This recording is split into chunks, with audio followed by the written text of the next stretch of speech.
Selamat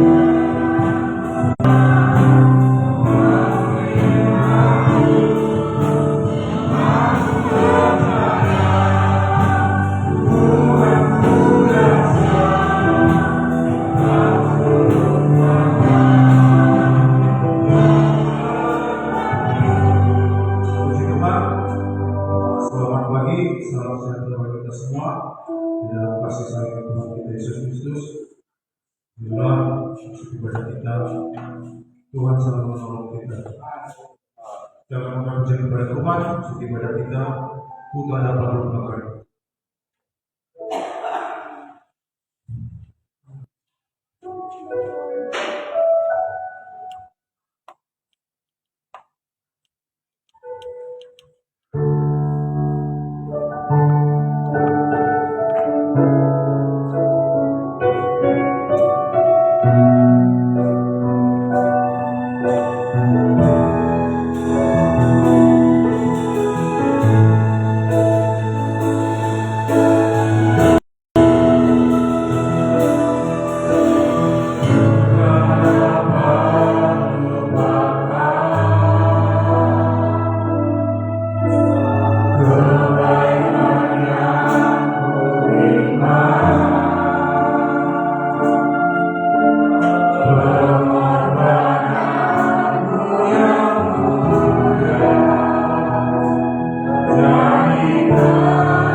Allah kami yang mengasihi kehidupan kami. Engkau tidak melihat keadaan kami, kelemahan, kekurangan kami.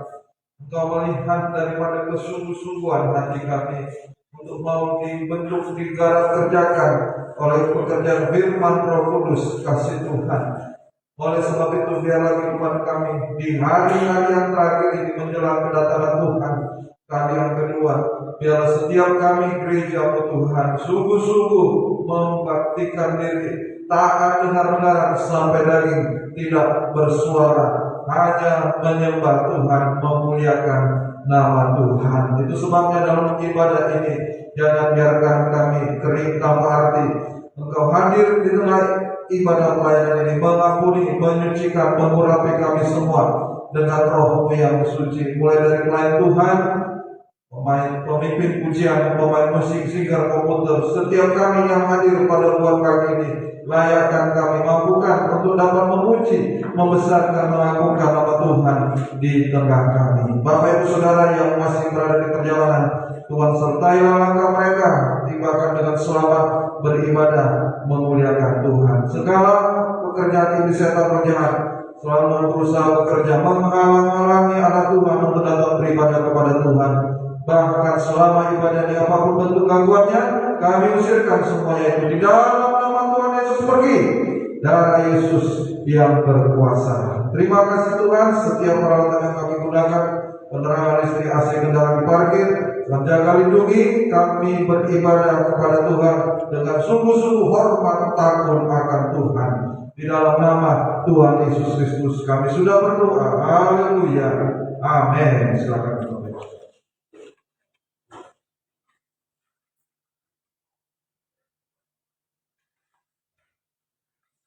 Puji Tuhan. Haleluya. Dan kita masih masuk dalam pujian kita, tentang pujian Bapakku yang baik.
mohon pujian kepada Tuhan.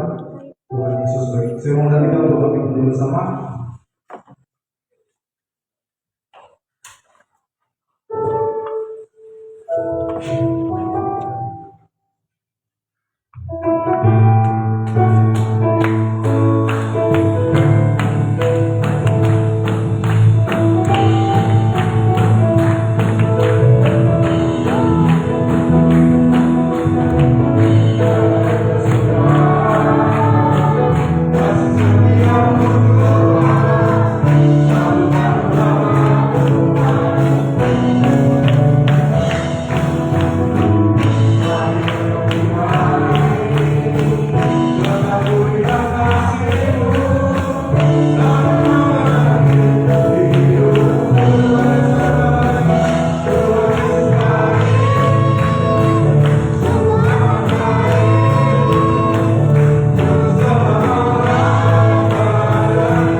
Selanjutnya kita akan masuk dalam pujian pada sekolah minggu. Untuk menyambut pujian sekolah minggu, saksian, menyambut saksian, kita berpujian nyanyian dan Tuhan pasti sanggup.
Saya sangat bersyukur buat selalu dari Tuhan,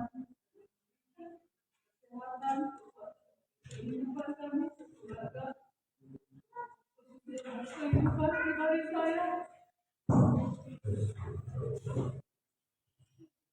Saya saksikan saudara mana pada di mana pada hari Senin yang lalu tepatnya kurang lebih jam 4 sore saya mengalami kecelakaan di simpang Tanah Tinggi dari Kampung Aceh mau belok ke arah ke Medan menuju anak tetangga saya saudara pulang sekolah minta tolong bagian kenal dengan anak Muhammad Kian aku di yang depan yang berpindah ke belakang kami minta tolong karena ada yang mau dirawat di rumahnya dan saya bersama anaknya yang paling kecil saudara kami itu sangat berat pakai jalan dan itu lampu tangan mau belok ke kiri ternyata dari belakang kami dia juga mau belok dia nggak sabar ya dia sering kereta kami mereka nggak jatuh kami jatuh ke trotoar seperti untuk ke sini ke kanan dan saya mengalami begitu sakit saat ini saudara lutut saya ini terbentur ke trotoar sebelah kiri itu kalau kereta tidak apa-apa dan ada bisikan dan saya mungkin tidak langsung saya berkata sakit banget nggak apa-apa nggak apa-apa dan saya panggil mereka mau lari kamu kesini jangan kamu lari aja kamu tengok lagi di kamu kanan kamu nggak sabaran anak gadis dua orang saudara begitu lama diluruskan kaki ini saya tidak sanggup lagi dan saya bilang sama yang tinggal kami itu tolong hubungi tetangga saya kasih tahu nomor tetangga saya datang yang punya rumah kami dan anak saya berkata sama mama Kian sama mama ke kamar mama jatuh mereka kira simpang 4 sering kecelakaan di situ saudara mati tempat banyak orang di situ udah mereka menjerit dan mereka datang ke tempat kejadian itu mereka lihat itu begitu kan abang yang sakit main kamu mereka di simpang itu ditabrak ini untuk saya tidak bisa lagi jalan dan mereka bawa saya pulang naik beca sampai saat ini dalam melakukan segala aktivitas rasanya belum kuat saudara dalam berdiri tidak tahan jongkok suami juga sekali seminggu pulang dan saya berkata Pak saya mengalami kecelakaan kecil saya disenggol kereta dan suami saya pulang pada hari Selasanya untuk melihat saya maaf kata membuat pikiran payah jongkok saudara doakan saya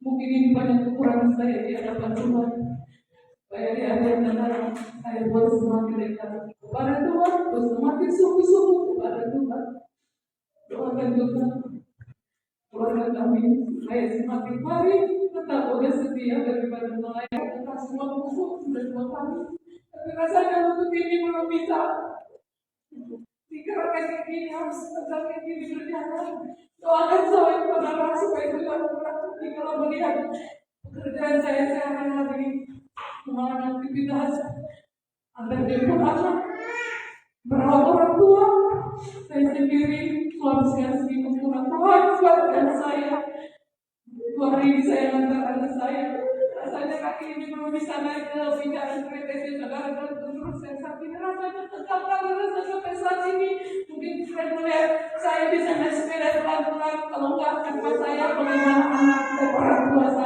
saya selalu berusaha doakan saya supaya di hari-hari yang mendatang semakin boleh saya lebih sungguh-sungguh boleh menyadari banyak kekurangan saya banyak kesalahan saya terhadap Bapak Ibu Gembala isi pastori baik seluruh sidang jemaat dimanapun saudara berdoa yang kami sekeluarga baik suami anak-anak saya supaya kami semakin sungguh-sungguh beribadah melayani Tuhan apapun yang kami hadapi puji nama Tuhan Haleluya.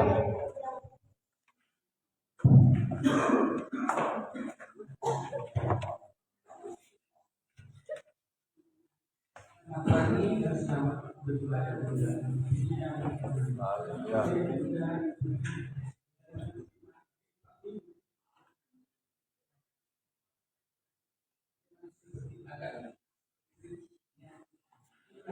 Saya yang hampir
Jujur saya bilang bahwa mobil ini barang bulannya 300 ribuan, tapi saya nggak percaya mobil itu. Saya mau bisa kerjakan semua, mau bisa itu katanya. Puji Tuhan, ya memang bisa bekerja ya karena pertolongan Tuhan sebenarnya. Jadi semua itu juga berkat ya teman-teman dua-dua bisnis ini ya Ragil dan Jessica selalu telepon saya ya siapa yang suruh ke rumah si apa namanya siapa teman ini sebutan nama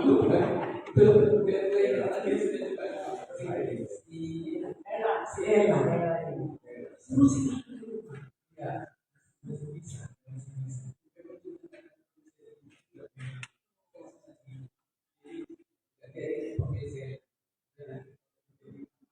ya malam juga saya sudah malam akhirat ya apa asal dari saya kamu tidak ingin sampai tidak ingin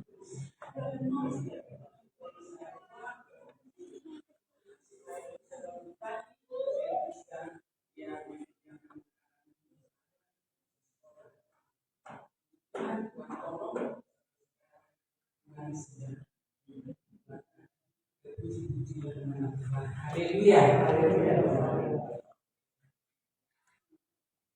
Sidang Tuhan, adalah Tuhan berarti tidak kesaksian dan kami mengatur kesaksian. Kita telah masuk dalam perjalanan sekolah minggu untuk menyambut pujian pada sekolah minggu dan yang nama kita pertolongan.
Tuhan biar Tuhan memberkati ujian Tuhan dari sekolah ini.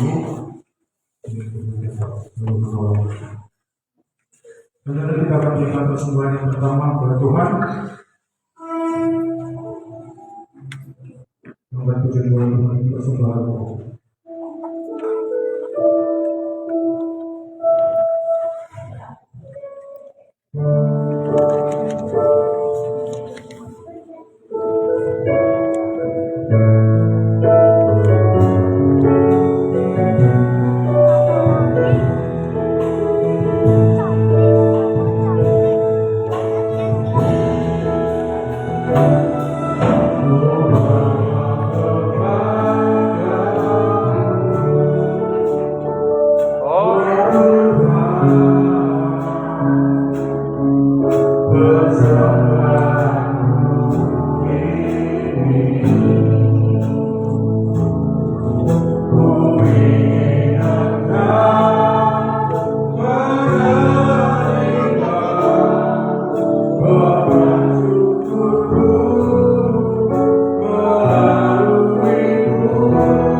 Jadi kita menyebut pujian dari sorga. Untuk menyebut pujian dari sorga, kita angkat pujian kepada Tuhan. Allah yang hidup penuh itu.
Tuhan dan Tuhan Tuhan sambut Tuhan dalam setiap hidup kita.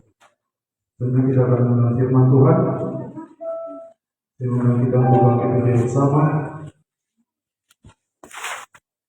Maka pujian kepada Tuhan berserah kepada Yesus.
Hanya berserah, percaya, mempercayakan hidup kami ke dalam tangan Tuhan. Kami adalah kehidupan yang sudah ditebus oleh darah Yesus, diselamatkan hidup dalam kebenaran.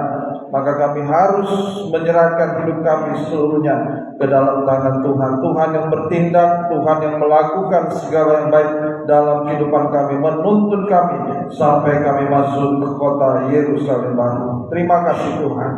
Sekarang firman Tuhan akan dinyatakan di tengah kami sebagai tuntunan pedoman dalam hidup kami, mengatur setiap langkah hidup kami sampai masuk Yerusalem baru. Urapi kami semua dengan Roh-Mu yang suci, mulai daripada pribadi hamba untuk dapat menyampaikan firman-Mu dengan jelas, benar, murni, sesuai kehendak Tuhan, dengan kasih sayang Tuhan dalam kehidupan kami. Urapi kami dengan urapan yang sama untuk kami dapat mendengar firman Tuhan dengan sungguh-sungguh, dengan suatu kebutuhan, sehingga kami bisa mengerti, percaya, yakin akan firman-Mu sampai dapat mempraktekannya dalam setiap kehidupan kami. Sehingga sungguh nyata Tuhan, firman dan Roh Kudus, jamaah tangan Tuhan atas kehidupan kami. Mujizat rohani terjadi dalam kehidupan kami. Perubahan hidup manusia daging diubahkan menjadi manusia yang rohani. Jika engkau datang kali yang kedua menjadi sama seperti engkau menyambut di awan-awan permai. Terima kasih Tuhan. Segala kuasa-kuasa iblis, setan, roh jahat selalu berusaha bekerja saat kami mendengarkan firman Tuhan, berusaha mengganggu hati dan pikiran. Lewat itu keras hati, capek, bosan, bermain-main, tidak konsentrasi, apapun bentuknya, kami usirkan semuanya dalam nama Tuhan Yesus. Pergi, darah Yesus yang berkuasa. Terima kasih Tuhan. Gereja-gereja lain bersama dengan kami beribadah tempat lain, berkatilah mereka semua. Satukan kami dalam satu firman pengajaran yang benar. Di dalam nama Tuhan Yesus Kristus kami sudah berdoa. Haleluya. Amin. Silakan duduk Bapak Ibu Saudara. Puji Tuhan, selamat hari Minggu. Salam sejahtera di dalam kasih sayangnya Tuhan kita Yesus Kristus. Biarlah bahagia, damai sejahtera yang daripada Tuhan selalu dilimpahkan di tengah-tengah kita sekalian. Sekali lagi dari tempat ini saya mengucapkan terima kasih buat doa Bapak Ibu Saudara. Kami telah mengikuti ibadah persekutuan tubuh Kristus di Surabaya. Berangkat Selasa pagi, pulang hari Jumat malam dalam penyertaan Tuhan. Kasih setia Tuhan selalu menyertai kehidupan kita. Bapak Ibu Saudara yang rasanya digerakkan ya lewat apapun ya bisa ya menabung, dan Tuhan tolong kita semua. Ada yang berjuang melalui bus, ada sidang jemaat Tuhan yang masih di perjalanan, semuanya untuk kemuliaan nama Tuhan. Baik, langsung dalam pelajaran kitab Markus pasal yang ke-14.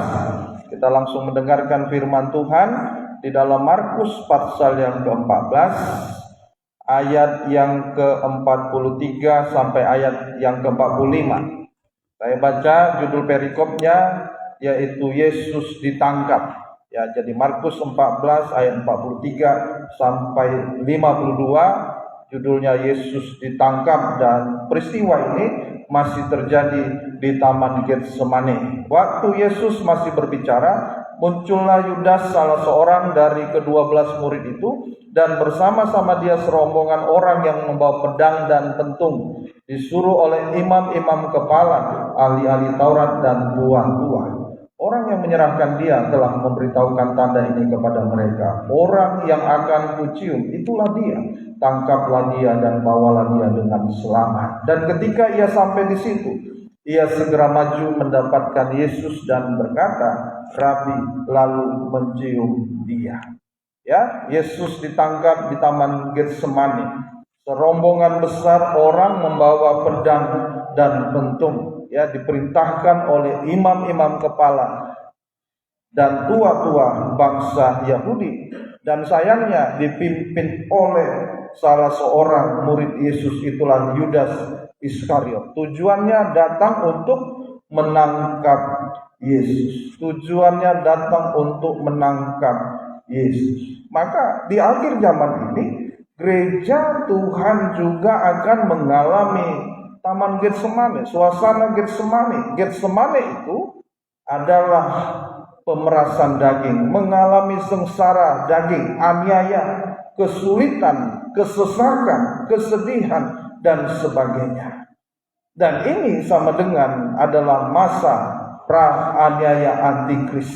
Masa pra-aniaya antikris. Gereja Tuhan diperhadapkan ya kepada kesesakan di segala bidang, aniaya ya, yang benar dibenci, yang salah malah dianggap benar. Nah, ini pra-aniaya antikris sampai pada puncaknya masa antikris 3,5 tahun di bumi ini. Maka suasana Getsemani saat kita menghadapi pemerasan daging, wah tidak enak, kesesakan, penderitaan, mengikuti Yesus. Ya, maka hanya bisa ditanggulangi lewat berjaga-jaga dan berdoa. Tidak ada jalan lain. Dengan kekayaan, dengan kepandaian, dengan apapun tidak dapat ditanggulangi. Menghadapi Taman Getsemani hanya dapat ditanggulangi lewat berjaga-jaga dan berdoa. Kita perhatikan Ya, mulai dari Markus 14 ini, mulai daripada ayat yang ke-32, ketika Yesus berada di Taman Getsemani, maka di Taman Getsemani ini sama dengan sengsara daging tanpa dosa, tampillah dua pribadi yang bertolak belakang. Ya. Matius 14 ayat 35 itu Yesus di Taman Getsemani. Ini yang pribadi yang pertama, yaitu Yesus yang berjaga-jaga dan berdoa. Ya, Matius 14 itu ayat yang ke-35. Nah, ketika ya itu Matius 14 ayat yang ke-35, coba perhatikan. Lanjut Markus 14 ayat yang ke-35. Markus, ia maju sedikit, merebahkan diri ke tanah dan berdoa. Ini peristiwa di Taman Getsemani. Yesus dalam keadaan berjaga berdoa supaya sekiranya mungkin saat itu lalu daripadanya.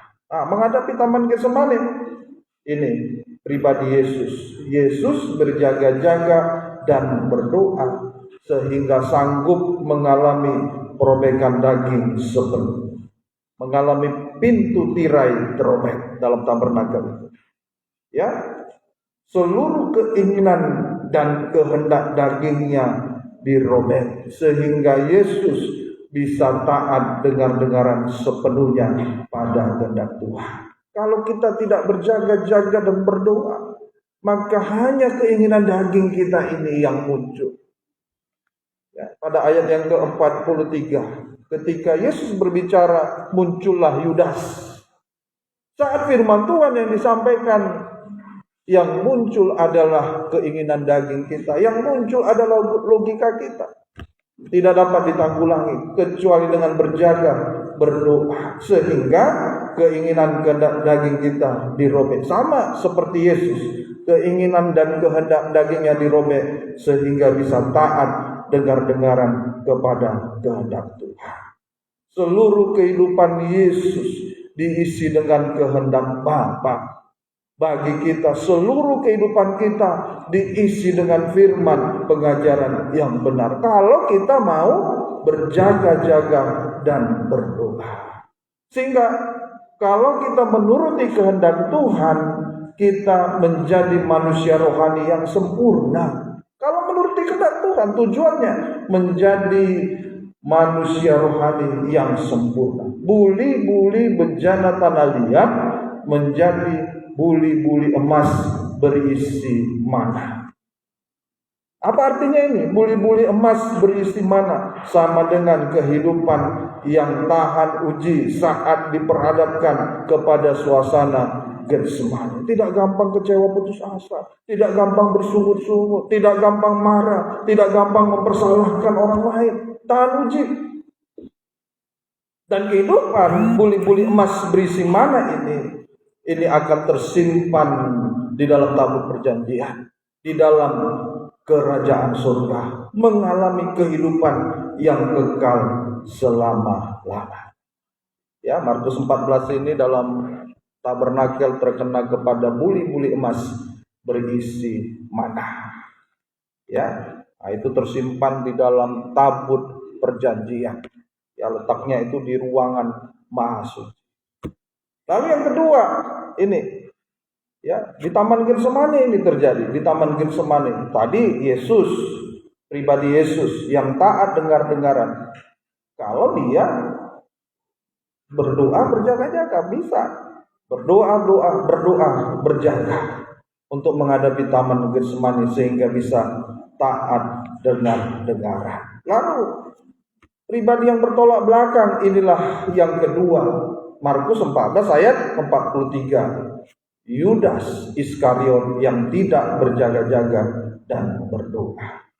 Yudas Iskariot yang tidak berjaga-jaga dan berdoa sehingga tidak mengalami perobekan daging. Dagingnya yang tidak dirobek. Selama kita tidak sungguh-sungguh dalam berjaga-jaga berdoa, nggak mungkin daging ini bisa dirobek. Daging ini ya selalu dengan keinginannya. Maka kalau daging tidak dirobek, tidak mengalami kerobekan daging seperti Yudas, tetap mempertahankan dua hal. Yang pertama, tetap kehendak keinginan daging yang kuat. Ya, digambarkan tadi. Ya, yaitu Yudas yang datang bersama serombongan orang dengan membawa pedang dan tentu. Istilah ya, serombongan orang itu sudah menunjukkan kekuatan. Wah, saya hebat ini, saya punya backing ini. Siapa yang berani? Apalagi ditambah dengan pedang dan bentuk. Wah, ini betul-betul mengancam orang. Ya, demikianlah daging ini sangat kuat. Kalau daging kita ini sangat kuat, Yesus berbicara, muncullah daging. Demikian kuatnya kehendak keinginan daging kita nih, sehingga seringkali apa? Kita melawan firman. Ya, jadi kalau kita tidak berjaga-jaga hari-hari ini dalam doa, maka saat menghadapi taman Getsemani, justru muncullah daging kita ini. Ya, dagingnya ini. Sehingga seringkali melawan Tuhan. Sehingga tetap keinginan daging itu tersembunyi di dalam keinginan daging itu, yaitu jahat dan najis. Lalu yang kedua, ya ini kalau kita tidak berjaga-jaga dalam doa, sama seperti pribadi Yudas mempertahankan yang pertama keinginan daging yang kuat, yang kedua, nah ini di dalamnya menerima ajaran palsu yang sudah jelas bertentangan dengan Alkitab. Itu yakni imam-imam kepala dan tua-tua bangsa. Ya. Berarti apa? Kehidupan Yudas yang tidak berjaga-jaga berdoa hanya diisi dengan keinginan jahat dan najis serta ajaran palsu, sehingga bejana tanah liat tetap bejana tanah liat yang mudah retak, hancur sampai binasa.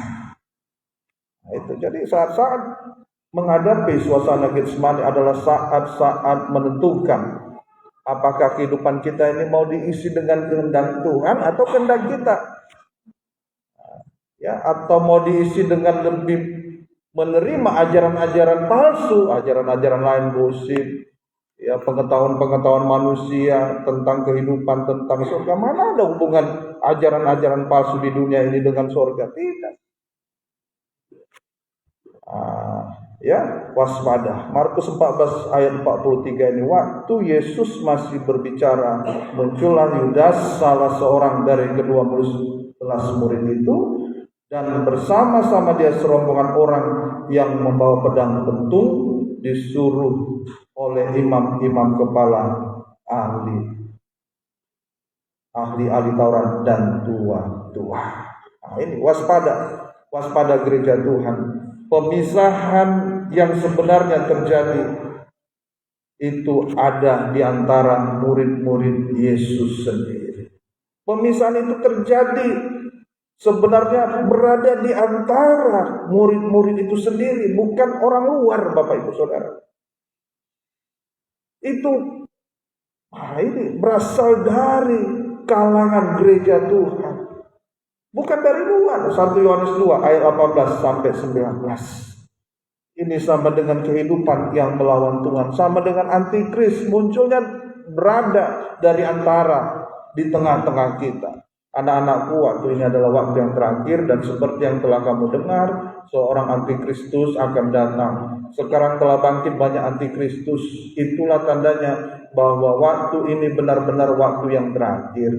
Memang mereka berasal dari antara kita, berasalnya dari antara kita juga, tetapi mereka adalah bagian yang tidak sungguh-sungguh termasuk pada kita. Ada di antara kita ini, tetapi mereka tidak sungguh-sungguh termasuk pada kita. Niscaya mereka tetap bersama-sama dengan kita. Kalau sungguh-sungguh, mereka tetap bersama-sama dengan kita. Tetapi hal itu terjadi supaya menjadi nyata bahwa tidak semua mereka sungguh-sungguh termasuk pada kita. Ini antikris ini berarti berasal dari antara kita. Kehidupan yang melawan Tuhan, yakni apa? mereka yang tidak sungguh-sungguh. Mereka yang tidak sungguh-sungguh walaupun berasal dari antara kita akan tetap mengalami pemisahan, akan terjadi pemisahan antara yang tidak sungguh-sungguh dengan yang tidak sungguh-sungguh, antara kehidupan yang berjaga-jaga berdoa dengan yang tidak berjaga-jaga. Nah ini ya, berarti kehidupan yang tidak sungguh-sungguh bukan hanya berbicara mereka yang tidak setia beribadah melayani Tuhan, bukan hanya mereka yang disebut tidak sungguh-sungguh, ya, bukan hanya mereka yang tidak setia beribadah melayani Tuhan, namun juga termasuk di antara kehidupan yang sudah ada di dalam gereja, ada sudah beribadah melayani tetapi tidak sungguh-sungguh. Ini ya, berarti prakteknya apa? Prakteknya adalah tidak sungguh-sungguh terhadap pribadi Yesus, lalai terhadap pribadi Yesus. Di dalam Ulangan 32 ayat 18, Yesus itu adalah gunung batu yang teguh. Kalau kita tidak sungguh-sungguh, berarti kita bukan berada di dalam Yesus sebagai gunung batu yang teguh. Ayat 18. Gunung batu yang memperanakkan engkau telah kau lalaikan dan telah kau lupakan Allah yang melahirkan engkau. Maka kita akan mendengarkan selanjutnya ada 3 penampilan Yesus sebagai gunung batu. Kalau kita sungguh-sungguh, maka Yesus akan ditampilkan sebagai gunung batu dalam kehidupan kita. Mazmur 19 ayat 15. Orang yang sungguh-sungguh berarti taat dengar-dengaran, berarti menerima firman. Ya, jadi orang yang sungguh-sungguh dalam ibadah doa penyembahan kemarin, yaitu bukan hanya mendengar tetapi sampai kepada praktek firman. 3 penampilan Yesus sebagai gunung batu.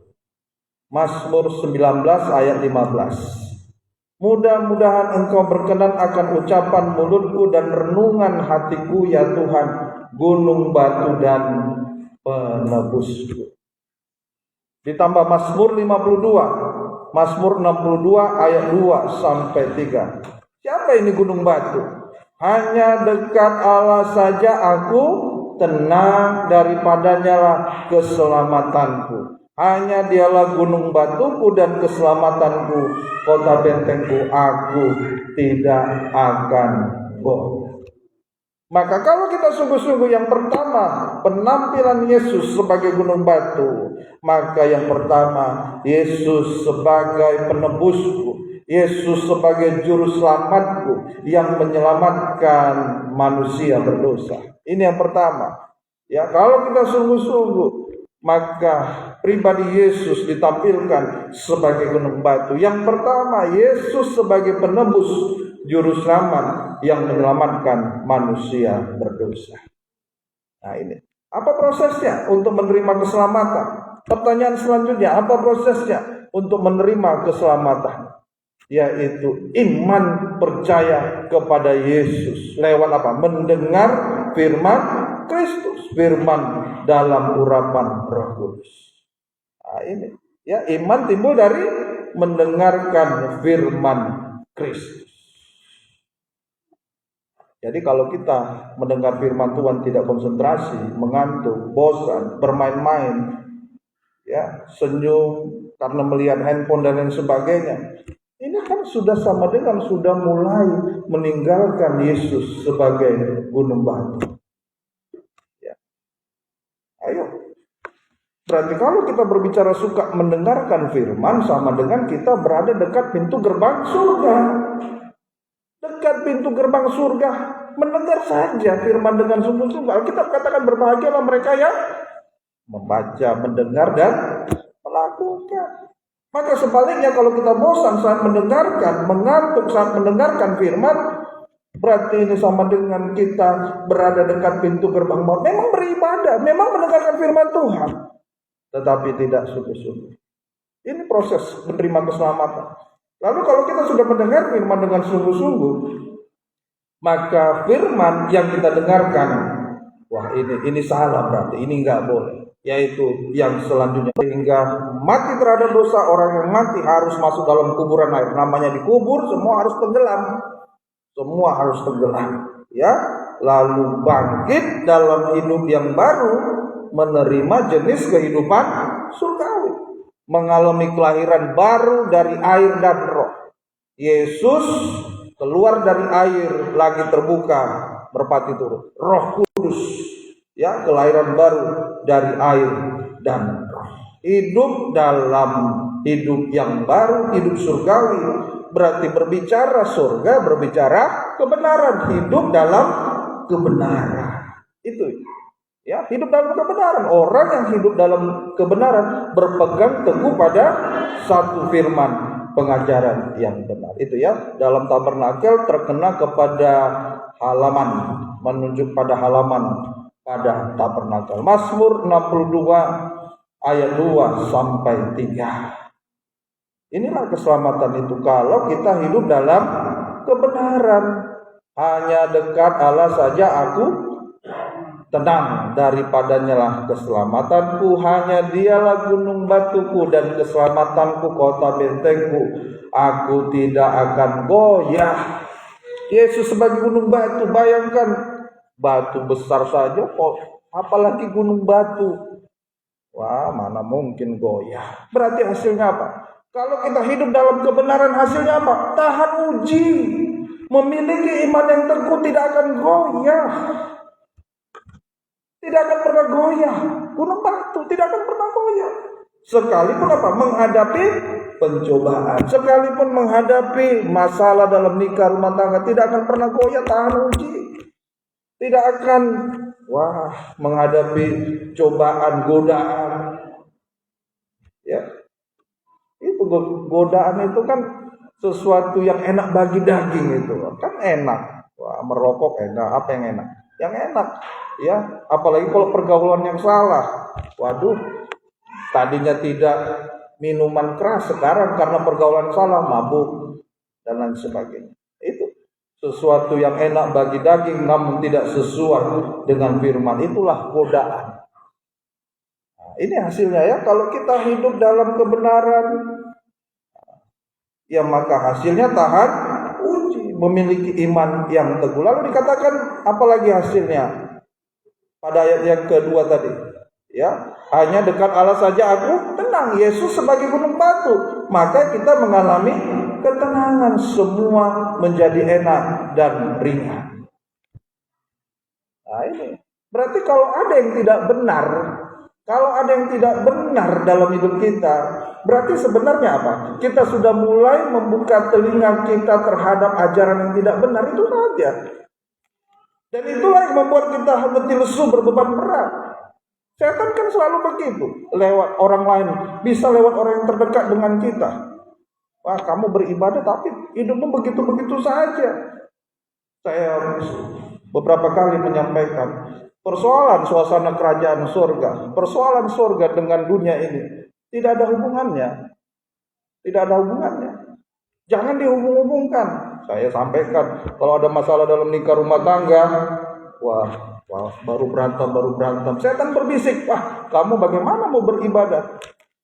Kamu begitu. Ayo lawan. Lawannya dengan apa? Berdamai. Minta maaf, ya. Kalau dia belum mau memaafkan, ya terserah. Saya sudah minta maaf, saya mau pergi ke gereja, beribadah, begitu.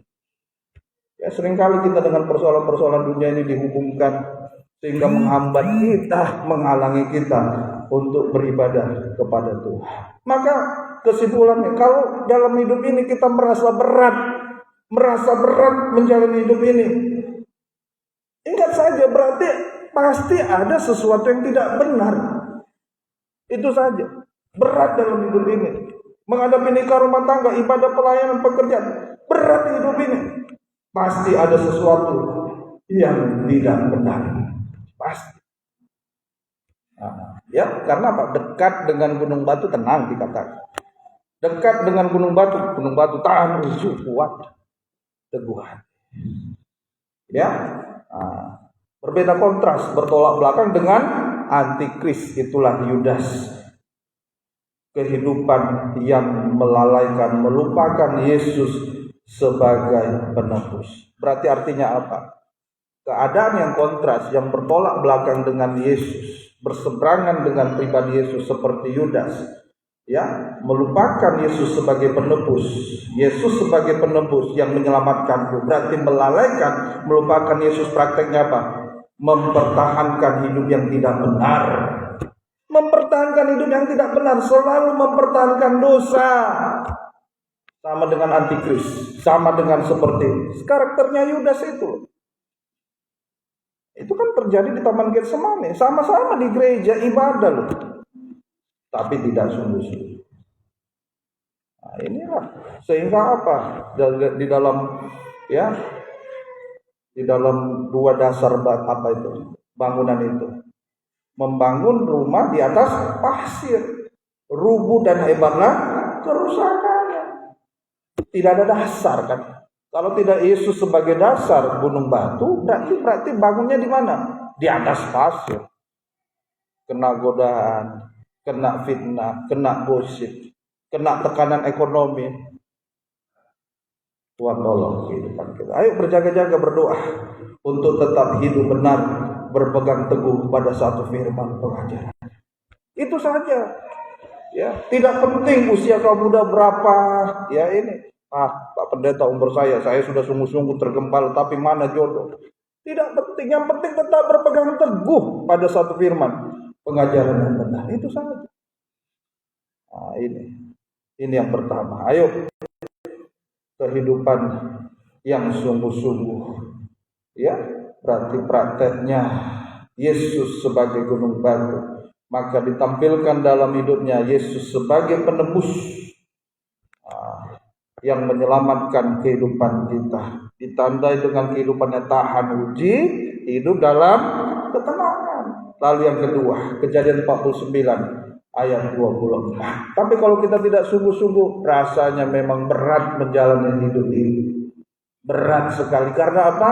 Masih ada karakter Yudas yang mempertahankan dosa. Itulah yang membuat hidup kita ini berat. Yang kedua, Kejadian 49 ayat 24. Namun panahnya tetap kokoh dan lengan tangannya tinggal liat oleh pertolongan yang maha kuat pelindung Yakub, oleh sebab gembalanya gunung batu Israel. Dalam tabernakel ini terkena pada ruangan suci. Berarti yang kedua, penampilan Yesus sebagai gunung batu. Yang kedua, Yesus sebagai gembala yang baik, yang maha kuat pelindung Yakub, oleh sebab gembalanya gunung batu Israel. Dikatakan Yesus sebagai gembala yang baik, yang menyerahkan nyawanya untuk domba-dombanya. Tujuannya apa? Diserahkan nyawanya untuk domba-dombanya, yaitu supaya bisa menggembalakan domba-domba. Kenapa harus digembalakan? Supaya domba-domba itu tidak diterkam serigala. Artinya apa? Tidak diterkam serigala, tidak kembali lagi berkubang dalam dosa, tidak kembali lagi masuk dalam ajaran sesat, ajaran-ajaran lain. Terserah orang mau bilang apa tentang kehidupan saya. Kalau hidup saya sudah melekat pada Yesus gunung batu, saya akan tetap mempertahankan keselamatan hidup dalam kebenaran. Dan orang yang hidup benar mau digembalakan. Amsal 12 ayat 26, Amsal 12 ayat 26. Orang benar mendapati tempat penggembalanya, tetapi jalan orang fasik menyesatkan mereka sendiri. Berarti orang yang mempertahankan dosa tidak akan bisa tergembala. Termasuk hamba Tuhan juga. Ya. Ini. Orang gembala, ya, hamba Tuhan yang tetap mempertahankan dosa tidak akan mungkin bisa menjadi gembala, tidak akan bisa menggembalakan.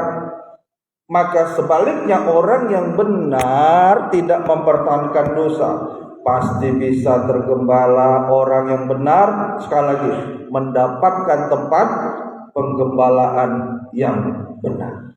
Maka jika benar bertemu dengan benar, cocok. masuk dia cocok.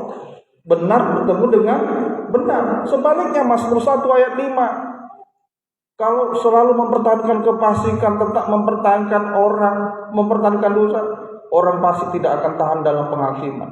Begitu pula orang berdosa dalam perkumpulan orang benar. Ya, saya mau katakan, kalau kehidupan kita suka bergosip, suka memfitnah orang lain, suka berkata yang kotor, begitu ketemu orang benar, dia akan nggak tenang hidupnya, resah. Ayo, jadi sesuatu yang membuat kita resah berat dalam hidup ini ketika kita bersekutu dengan orang benar, ya karena ada dosanya. Tuhan tolong kehidupan kita. Ya, penggembalaan yang benar itu seperti cara melekat pada satu pokok anggur yang benar. Yesus sebagai pokok anggur yang benar, kita rantingnya. Ya, nah, ini ranting tidak berdaya tanpa ada pokok. Ya, apalagi sebuah ranting tidak lagi hidup dalam kebenaran, copot nyambung, kering. Maka perhatikan, orang yang benar mendapatkan tempat penggembalaan, maka yang perlu diperhatikan dalam penggembalaan dua hal, yaitu apa? Kandang penggembalaan, ruangan suci. Itu tekun dalam 3 macam ibadah pokok. Harus sampai begitu. Ya, ibadah sekali seminggu sudah bagus ini, tapi tingkatkan terus. Itulah kondisi kehidupan orang yang benar. Ya, lalu yang kedua, kehidupan yang tergembala itu yang perlu diperhatikan dalam penggembalaan. Satu tadi, tekun dalam kandang penggembalaan. Yang kedua, taat dengar-dengaran pada suara gembala. Firman penggembalaan. Ya, saya sering kali sampaikan Bapak Ibu Saudara, kita sebagai imam-imam pelayan Tuhan, mulai dari saya juga imam-imam pelayan Tuhan, kita semua dikoreksi semua, baik dalam penampilan, pakaian, semuanya saya sering kali ingatkan Bapak Ibu Saudara. Ya, marilah kita sungguh-sungguh mohon belas kasih kemurahan Tuhan. Inilah tuntunan orang yang sungguh-sungguh mendengar firman Tuhan. Dagingnya kan memang dirobek-robek, itu memang tersiksa. Ini nggak boleh, itu nggak boleh, ini nggak boleh. Ya, ayo, kemarin saya sampaikan Taman Getsemani, masuk dalam Taman Getsemani bukan tujuan untuk menghancurkan kehidupan kita, tetapi menolong kehidupan kita untuk kita semakin melekat kepada Yesus sebagai pokok anggur yang benar. Ya, hasilnya kalau kita melekat pada pokok anggur yang benar, cepat atau lambat akan berbuah manis. Lalu selanjutnya keadaan yang kontras tadi, yang bertolak belakang tadi, itulah kehidupan Yudas. Sama-sama berada di Taman Getsemani. Inilah kehidupan seperti Yudas, kehidupan yang bertolak belakang dengan pribadi Yesus, yaitu kehidupan yang lalai dalam penggembalaan. Prakteknya tidak tekun dalam penggembalaan. Yeremia 48 ayat 10. Sebab di dalam kandang penggembalaan ini Bapak Ibu Saudara, kita ini disucikan oleh pekerjaan firman. Terkutuklah orang yang melaksanakan pekerjaan Tuhan dengan lalai. Terkutuklah orang yang menghambat pedangnya dari penumpahan darah. Maka kalau kita tidak tekun digembalakan, bagaimana kita mau disucikan? Artinya apa saya mau katakan? Kalau kita tidak mau disucikan, kehidupan kita manusia ini hanya merasa saja kita sudah ditebus oleh Yesus. Sebenarnya kita masih hidup dalam kutukan dosa. Ngerti ya? Terkutuklah orang yang menghambat pedangnya dari penumpahan darah. Digembalakan supaya pedang itu tidak menghambat kita untuk disucikan. Semoga kita mengerti ini. Menghambat pekerjaan pedang firman. Nah ini, ya, nah ini kontras ini kadang bertolak belakang. Sehingga akhirnya apa? Prakteknya selanjutnya apa? Lebih mendengar suara asing. Selalu orang lain yang salah. Lihatlah itu gereja yang di jalan Trata itu, tergembala tapi lihat tidak ada kasihnya, lihat ini begini, selalu perhatikan orang lain, selalu urusi urusan orang lain. Oh iya benar juga ya, nah ini mulai dengar ajaran asing. Nah, sehingga tidak bisa taat dengar. Ya itu tadi contohnya, kembali lagi seperti Yudas, mendengar suara asing dari imam-imam kepala dan tua-tua bangsa Yahudi. Kalau mau dilihat mungkin perjalanan hidupnya, mana lebih banyak perjalanan hidupnya dengan Yesus atau dengan imam kepala di Taurat? Kalau ditanya lebih banyak bersama dengan Yesus, sampai dia dipercayakan sebagai bendahara. Begitu sedikit saja dia menyeleweng. Nah, cenderung mendengar suara asing. Nah, ini ya, meninggalkan bahkan memusuhi yang benar. Ya, seringkali ini kan diulangi nih supaya kita mengerti. Zaman permulaan Adam dan Hawa lagi. Tuhan menggembalakan Adam dan Hawa. Berapa lama itu sampai Tuhan pun bisa berjalan-jalan di taman itu. Begitu dengar suara asing, ular baru datang itu mungkin nongol, tidak dikenal, langsung percaya. Hati-hati kita ini. Tuhan tolong kehidupan kita. Itu sebabnya kenapa kita harus disucikan di dalam kandang penggembalaan. Semoga kita mengerti ini. Dan orang yang sudah disucikan dalam kandang penggembalaan, maka kita akan menerima jabatan pelayanan dan karunia Roh Kudus. Sehingga kita bisa dipakai dalam kegerakan pembangunan tubuh Kristus yang sempurna. Jadi ada tahapan-tahapannya. Bagaimana kita bisa dipakai dalam pembangunan tubuh Kristus? Bagaimana kita bisa menjadi saksi? Bagaimana kita menjadi berkat? Tidak dengan jalannya sendiri, Bapak Ibu Saudara. Ada langkah-langkahnya. Nah, ini pengertian yang benar. Tuhan tolong kehidupan kita semua. Ya, maka kehidupan yang disucikan dalam penggembalaan, sikapnya itu adalah orang yang setia berkobar-kobar dalam beribadah melayani Tuhan. Ya, Tuhan tolong kita. Inilah keadaan yang kontras. Lalu bagaimana sekarang antikris ini? Tadi di Taman Getsemani ini selalu ada bertolak belakang. Ya, antikris ini sama dengan kehidupan ya yang lalai. Di dalam Alkitab kehidupan yang lalai dalam pekerjaannya disebut hamba Tuhan yang jahat dan malas. Tidak berguna, bahkan merusak tubuh Kristus. Ya, itu dalam perumpamaan mengenai talenta itu Lukas 19 ayat 20. Coba buka Lukas 19 ayat 20. Tuannya sedang bepergian, diberikan kepada yang satu 5 talenta, yang satu talenta. Tetapi yang diberikan talenta ini ya, dan hamba yang ketiga yang datang berkata, "Tuan, inilah minat Tuan. Aku telah menyimpannya dalam sapu tangan." Disimpan. Ini hamba Tuhan, pelayan Tuhan yang jahat dan malas. Ya, mengerjakan ibadah pelayanan, talenta yang sudah Tuhan percayakan dalam ibadah pelayanan disimpan dalam satu sapu tangan. Berarti apa yang membungkus talenta kita? Apa yang membungkus jabatan pelayanan yang sudah Tuhan karuniakan kepada kita? Ini kan di dalam kandang pengembala. Sama-sama beribadah melayani Tuhan. Apa yang membungkus sehingga kita seringkali tidak setia berkobar-kobar beribadah melayani Tuhan? Dibungkus dengan kepentingan-kepentingan dahsyat. Dibungkus dengan kepentingan-kepentingan studi. Dibungkus dengan kepentingan-kepentingan keluarga kita. Dibungkus dengan kepentingan-kepentingan jasmani ini, daging ini.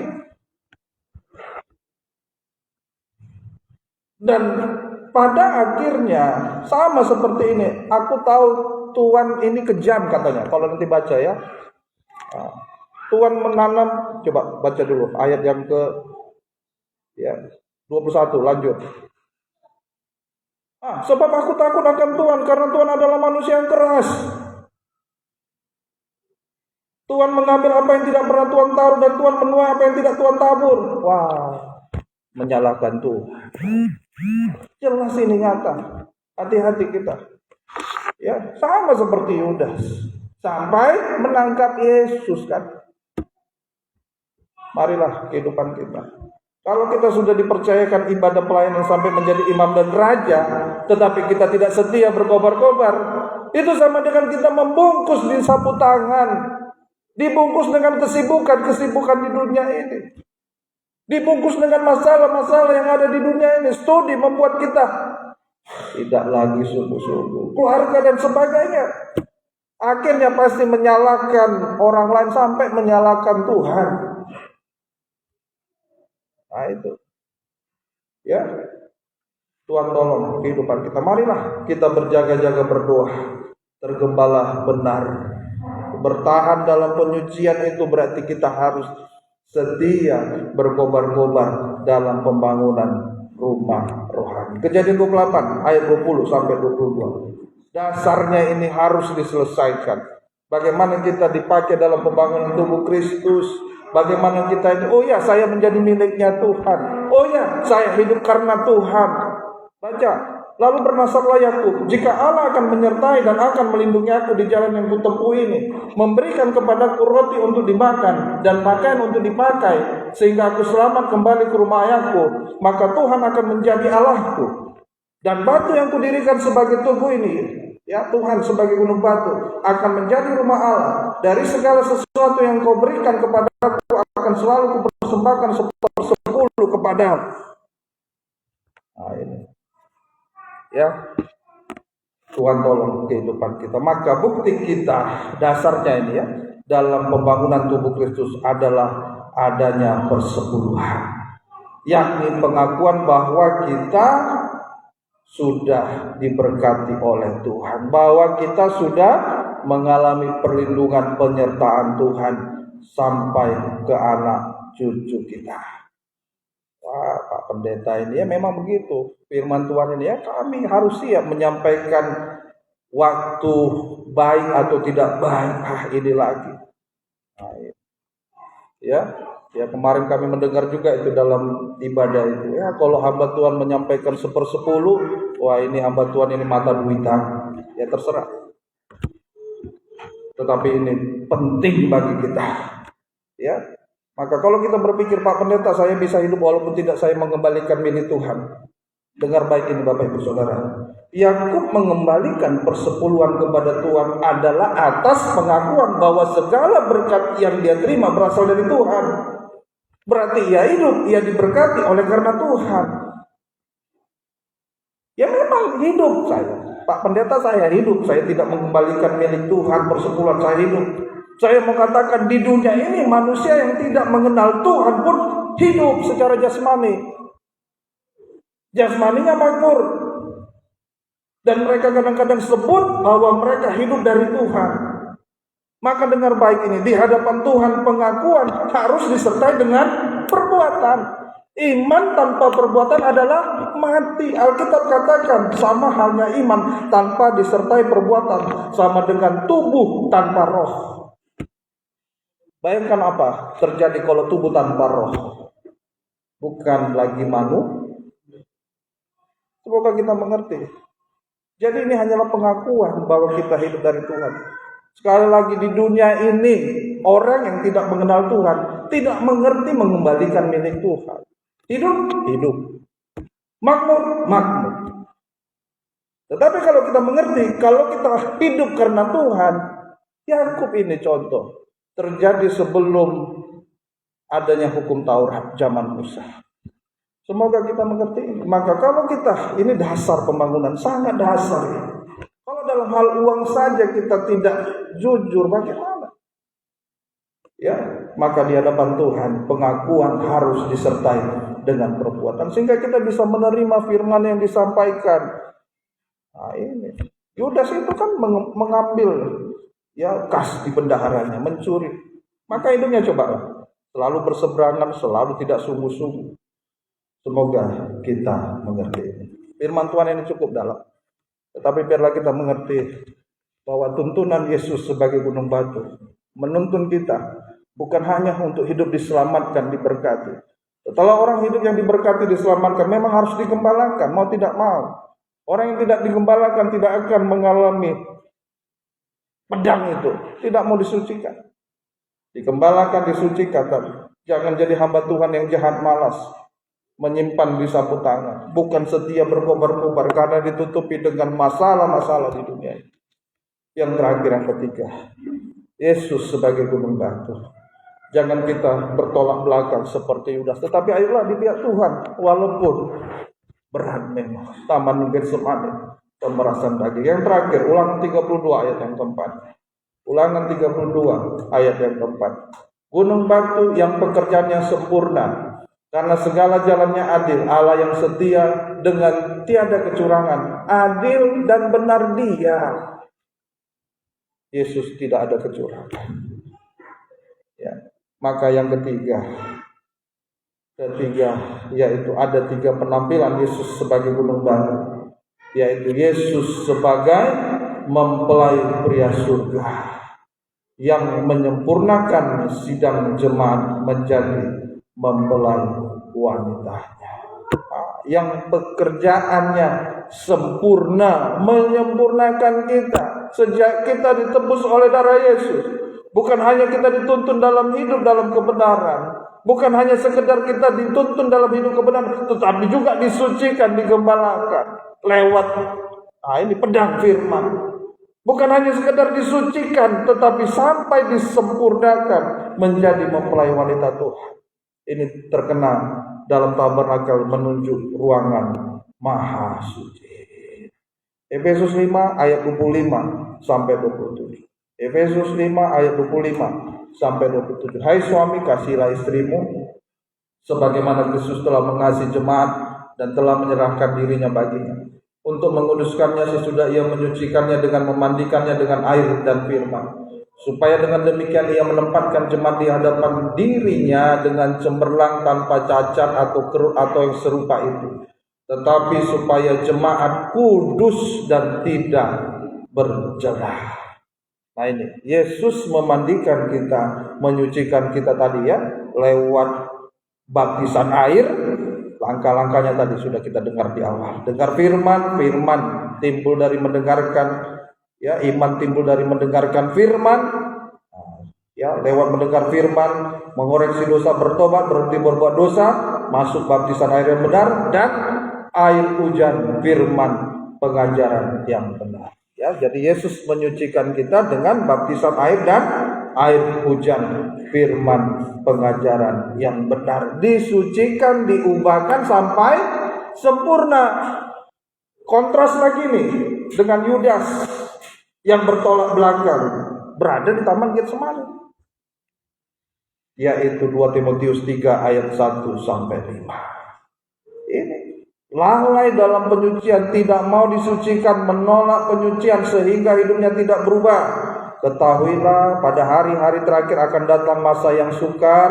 Manusia, ayat 2, manusia akan mencintai dirinya sendiri. 1, menjadi hamba uang. 2, mereka akan membual. 3, menyombongkan diri. 4, mereka akan menjadi pemfitnah. 5, mereka akan berontak terhadap orang tua. 6, tidak tahu berterima kasih. 7, suka menjelekkan, tidak tahu berterima kasih. 7, tidak memperdulikan agama. 8, 9, tidak mau mengasihi. 9, tidak mau berdamai. 10, suka menjelekkan orang. 11, tidak mengekang, tidak dapat mengekang diri. 12, garang. 13, tidak suka yang baik. 14, mengkhianat. 15, tidak berpikir panjang. 16, berlagak tahu. 17, lebih menuruti hawa nafsu daripada menuruti Allah. 18, ya, 18. Secara lahiriah mereka menjalankan ibadah mereka. Beribadah kan?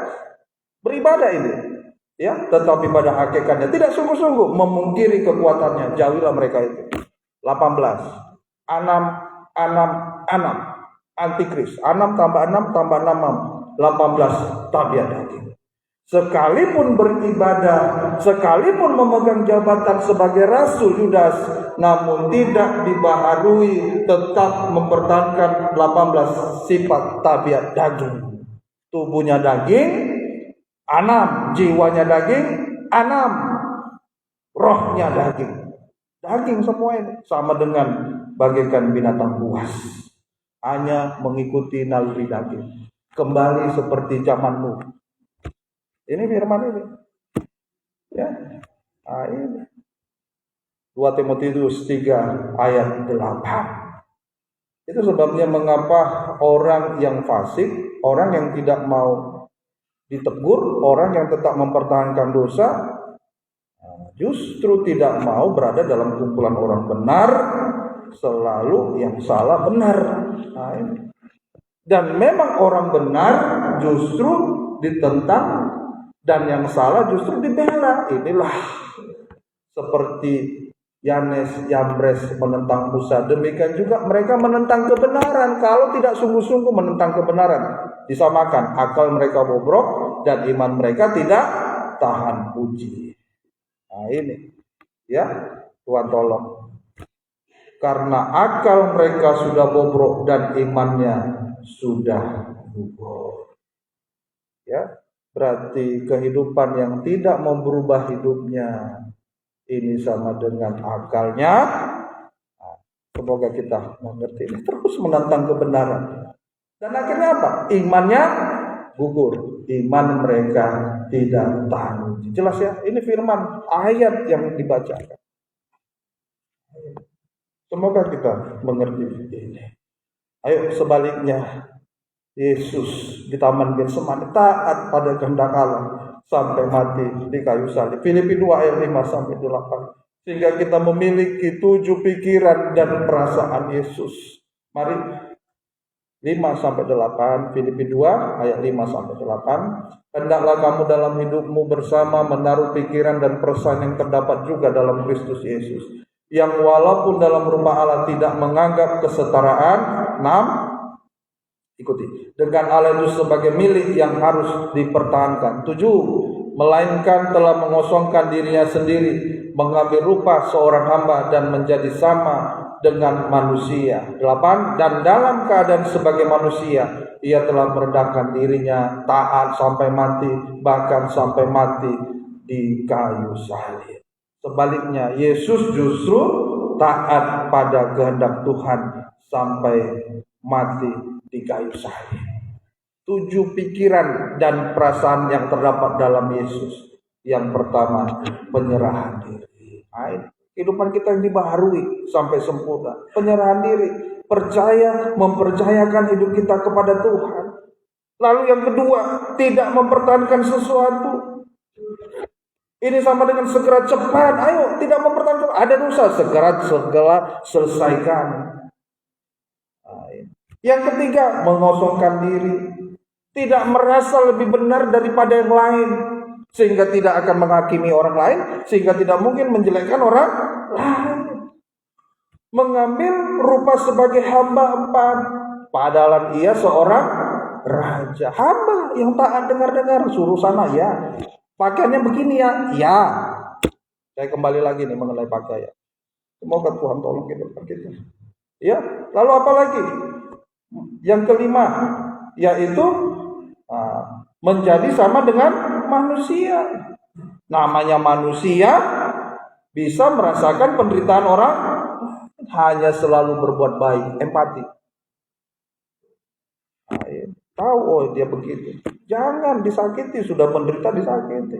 Ini pikiran perasaan Yesus ya. Yang keenam, merendahkan diri. Merendahkan diri, kemampuan untuk bisa mengaku dosa. Seringkali dalam nikah rumah tangga merasa sebagai suami hebat, sebagai istri, saya harus, sehingga tidak ada perdamaian.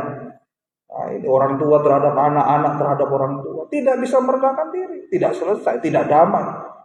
Yang ketujuh, taat sampai mati di kayu salib, sengsara daging tanpa dosa. Ini hasilnya kalau kita taat dengar-dengaran. Lanjut Filipi 2 ayat 9.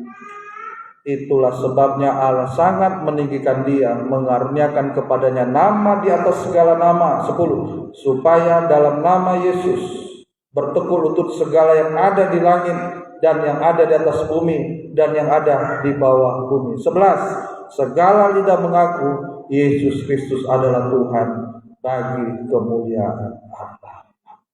Hasilnya kita menerima kuasa nama Yesus. Kalau kita menerima kuasa Yesus, ada kuasa pengangkatan. Ya, memuliakan kita, Tuhan memuliakan kita, kita diangkat dari segala kegagalan. Itu kita dimuliakan. Tuhan mau memuliakan kita, tetapi kita tetap bertahan dalam kubangan dosa.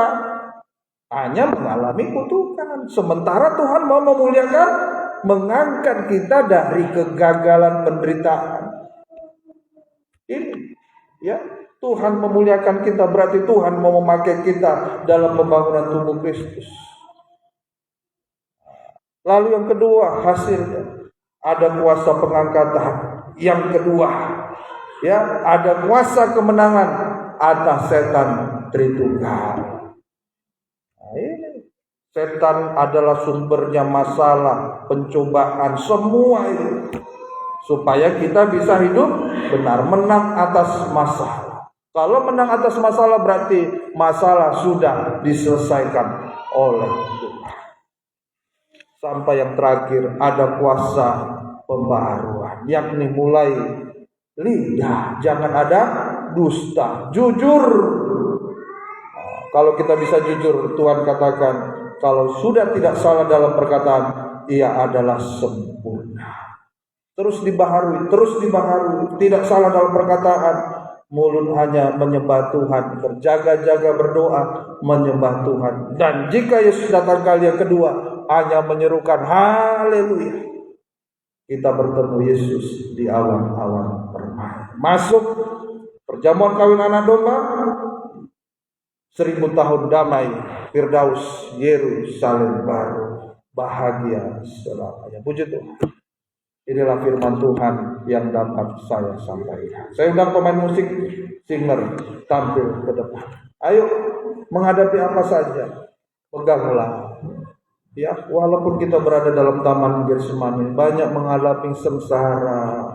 Sengsara itu juga bisa kita alami dari orang yang terdekat dengan kita. Bisa itu suami, bisa itu istri, bisa itu anak-anak, bisa itu teman satu kerja dan lain sebagainya. Harus sengsara, jangan gampang emosi, jangan gampang marah. Kalau ada salah segera mengaku lewat ketajaman firman, disucikan terus. Nah, disucikan terus. Maka Yesus akan selalu menjadi gunung batu dalam kehidupan kita. Tetap kuat teguh hati, tahan uji, tetap mengikut Yesus sampai garis akhir, sampai Tuhan datang kali yang kedua. Haleluya. Kita angkat saat tiada jalan. Haleluya. Hanya nama Yesus. Haleluya. Haleluya.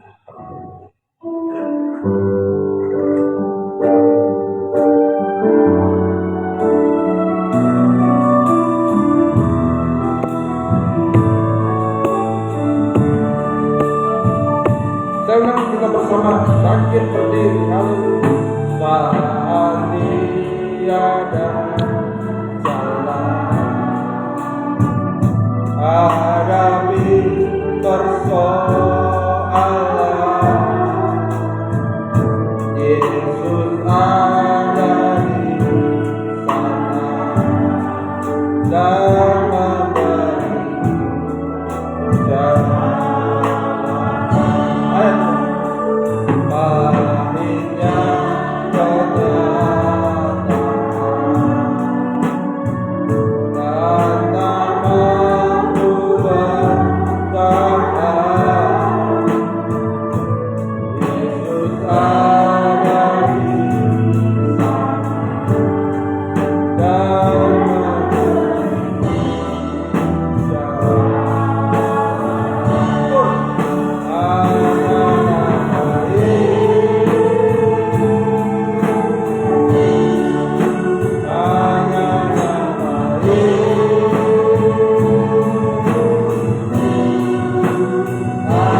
Getsemani apa yang sedang diperhadapkan dalam kehidupan? Tergoncang? Yesus tidak tergoncang karena Yudas, karena dia sungguh-sungguh. Kita jangan tergoncang. Kalau Yesus bunuh batu, tahan uji. Mungkin sudah mulai tergoncang ini dengan ekonomi yang sulit, dengan istri mungkin, dengan suami.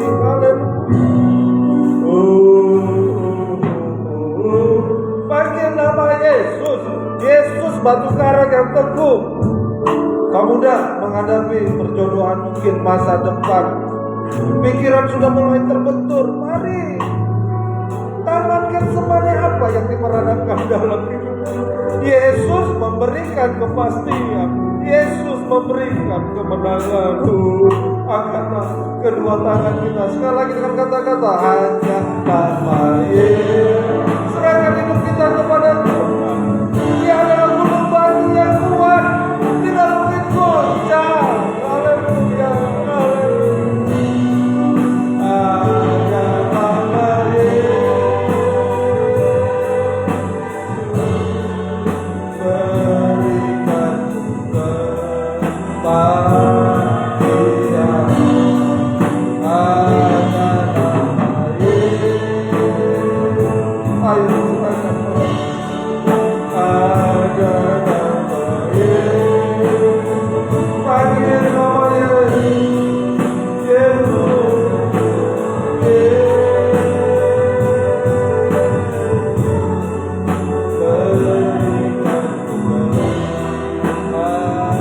Sembah Tuhan.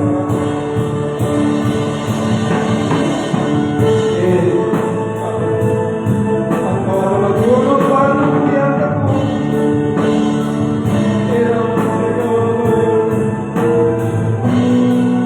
Haleluya.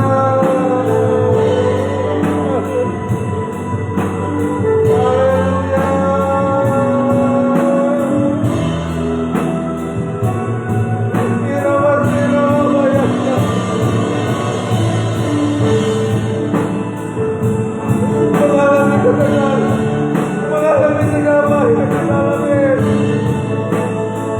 tidak pernah tergoncang.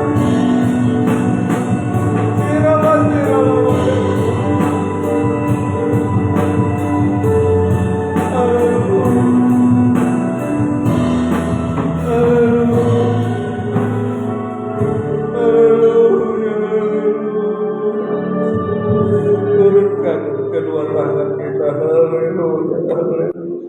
Terima kasih Tuhan.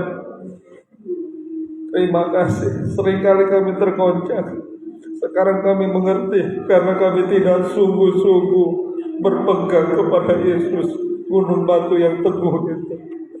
Dalam kehidupan kami hari-hari ini, menghadapi taman Getsemani dalam kehidupan kami, apapun itu, kesesakan, penderitaan yang diperhadapkan, kalau Yesus kami pegang, maka kami tidak akan pernah roboh, maka kami akan tetap tahan uji, setia sampai garis akhir, tidak pernah gugur imannya, semakin setia berkobar-kobar dalam ibadah pelayanan kepada Tuhan. Terima kasih.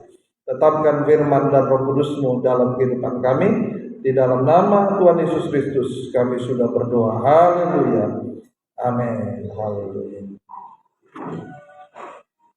Pekerjaan Tuhan dijalankan, jangan lelah. Puji Haleluya. Haleluya.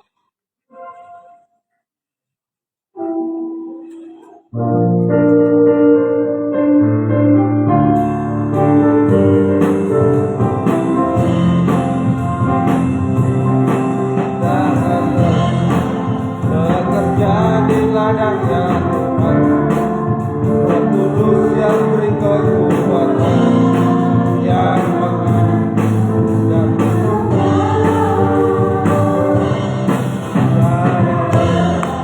bekerja bersama Tuhan.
Puji Tuhan, ibadah kita selama sepekan berjalan seperti biasa. Selasa ibadah doa penyembahan 18.30, Kamis ibadah pendalaman Alkitab perjamuan suci 18.30, Sabtu ibadah pemuda mudi remaja 18.45, ibadah raya seperti hari ini 10.00, dilanjutkan dengan ibadah sekolah minggu. Ya, pengumuman selanjutnya ibadah pelayanan kasih sesuai pembicaraan ya pada ibadah pelayanan kasih sebelumnya. Maka minggu kedua ini ibadah pelayanan kasih di rumah keluarga Bapak Jerry Tambulun ya. Ya, Ibu ya, Bapak Jerry dan Ibu ya. Tuhan memberkati. Demikian pengumuman kita. Selesai ibadah ini latihan vokal grup remaja ya. Latihan ibadah vokal grup remaja. Puji Tuhan, tidak ada lagi. Kita akan segera tamatkan ibadah ini. Saya undang kita bersama bangkit berdiri. Terima kasih Tuhan, kami menyerahkan seluruh segenap kehidupan kami ke dalam tangan Tuhan. Mulai hari ini biarlah Yesus sebagai gunung batu menghadapi Taman Getsemani goncangan di berbagai bidang, dalam nikah rumah tangga, dalam pekerjaan, dalam apapun, dalam ibadah pelayanan.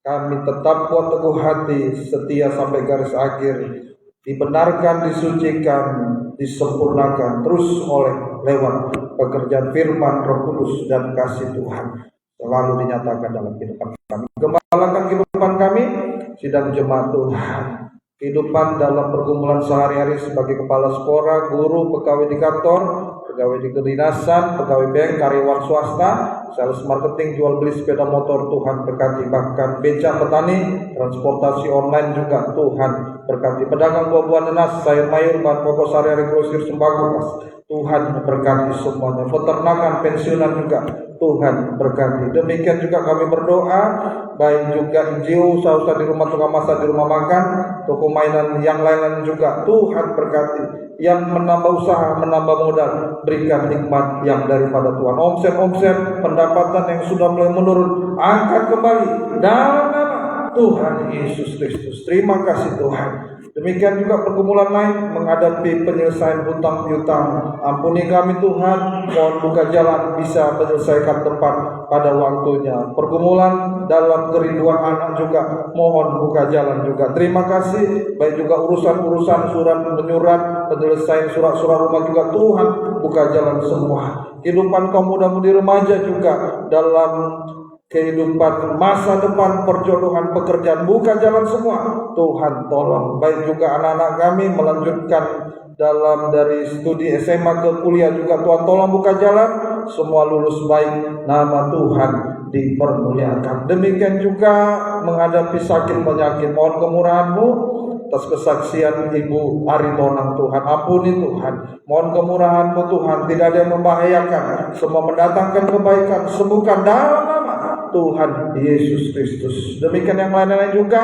Ibu lansia tidak disebutkan nama satu persatu. Tuhan buat semua enak ringan dalam setiap penderitaan kesesakan yang diperhadapkan, tetap bisa setia beribadah melayani Tuhan. Yang lain-lainnya juga yang mengalami sakit, pemulihan semua Tuhan tolong semua, sembuhkan. Bapak David juga sempurnakan, pulihkan kesehatan, semua buat enak ringan, nama Tuhan dipermuliakan. Terima kasih Tuhan menolong kehidupan kami semua. Sekali lagi, ayo saya rasanya digerakkan. Ada beban yang terlalu berat dalam hidup ini. Menghadapi Taman Getsemani tidak dapat terkatakan, kesedihan, kesesakan. Ayo pegang Yesus sebagai gunung batu. Angkatlah kedua tangan. Sebutkan nama yang perlu disebutkan. Apakah itu istri? Apakah itu suami? Apakah itu mertua? Apakah itu menantu? Orang tua, anak-anak, sebutkan. Yesus, inilah Taman Getsemani yang sedang diperhadapkan lagi. Haleluya, dimakan.